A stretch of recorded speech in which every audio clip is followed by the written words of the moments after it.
Atidariau stogo dangos laksą, pasižiūrėti, kokios konstrukcijos, kokia difuzinė plėvelė, kas čia dedasi. Mediena, grebės tai, nu, čia 25 ant 100 mm ir jie matosi buvę impregnuoti, čia jau gerai. Makaronai, va šitie makaronai skaitomi, ventiliaciniai, jie irgi gerai. Va, čia, kas čia dabar su apšiltinimu? Tai čia apšiltinimas ne vata. Čia yra pripusta poliuretaninių šitų putų. Su putomis, jo, kaip kieta, jaučiasi.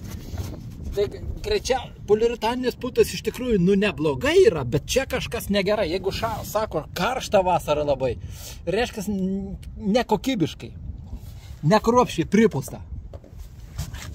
Jo, matyt, tarpai visokie liko. Taip, dabar, kas dėl dėl latako mazgo. Latako mazgas, iš tikrųjų, skarda yra per mažai užleista. Jinai, skardos galas turėtų biškiai išlindęs tai būti, kad lašas nukristų čia. Dabar lašas lenda tarp skardų po skardomis. Ir akivaizdžiai matosi, kur yra problema. Va kiek va pareina ir visas lentos šlampa. Tai dabar praeis dar keli metai, priekinė lenta pradės pūti, jau jin dabar turi požemių puvimų. Supūs, sutrupės ir atsilaisvins varžtai ir kuo tolin, tuo daugiau bėgs. Aišku, per tą vietą į kambarį nebėgs, bet pakalimo lašės pradės pakalimo lentus kristi. Čia pakalimo nėra. Ne, pakalimo čia nėra. Nu, bet vis tiek tada per tos varžtus eina, tada ant sienos eis tenai, šlaps. Nu, latakas gal nenukristas latakas, bet jeigu 10 metų palaukus, gal ir nukristų. Kaip kad vis tiek negerai. Pirmasis grebėstas šlampa.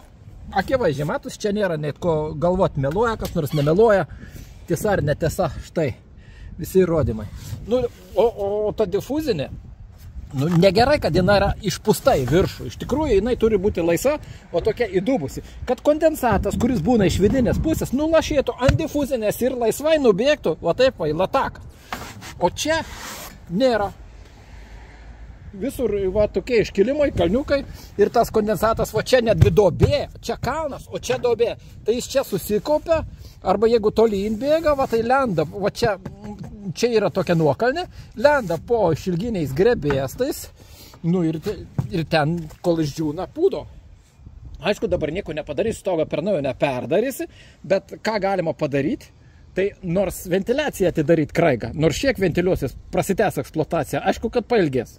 Čia bet ko galima paklausti, kad stogas turi turėti natūralią ventiliaciją. Uždarytas stogas, jis šunta pūna.